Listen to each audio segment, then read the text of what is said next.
What people don't understand about coaching is it's not an extra thing, a separate thing to have to do in addition to what's probably already a really full plate. And they feel overwhelmed because they already have so much to do.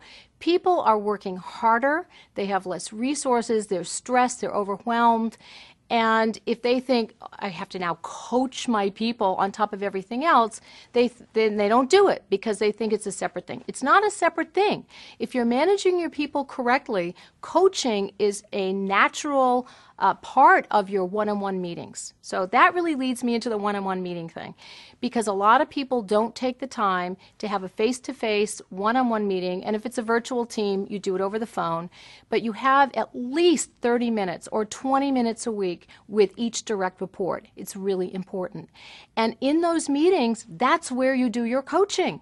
You're giving feedback, constructive feedback. You're giving them guidelines about, guidance about how they're doing their job, their responsibilities. You're communicating your expectations. But that's where the coaching happens. It's part of your regular job. It's not something you do separately, okay?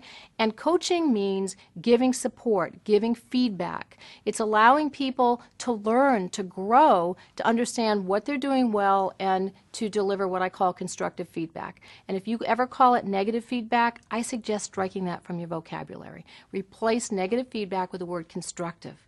If I said to you, I'm going to give you some negative feedback, immediately it puts you on the defense. It's like, okay, I'm going to get slammed. But if you say, I've got some constructive feedback that I think might be helpful, and you give them that feedback. As you're coaching, ask questions. Have you thought about such and such? Or help me understand why you made this choice, which might be the best thing, but I'm a little perplexed.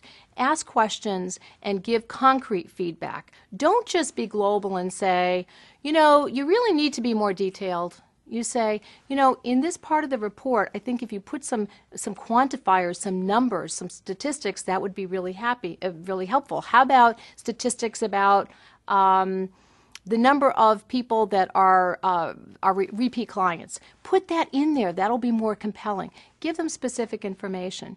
And in those one-on-one meetings, it's very important that you create a very supportive environment, okay? You want to take the time to make them feel comfortable. It doesn't have to be a long meeting, but do things like meet with them at a conference table, sitting next to them, as opposed to across from your desk. Because when you're delivering feedback across from the desk, it puts you in the role of I'm the expert, I'm the boss, and it can be very intimidating for the other person, and then they shut down and don't hear the feedback. So you want to make it comfortable. Always deliver what they're doing well first. Talk about, this is what I really liked about this, and you're doing a great job, and the things that I think could be improved upon are such and such. So always deliver the positive first.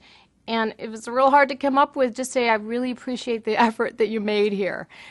Find something that you can tell them to make them feel good, especially if you've got some constructive feedback coming after. It's really important. But don't make coaching something as a separate burden that's going to overwhelm you. Integrate it in your day-to-day interactions with your direct reports. That's how you're going to get the coaching done.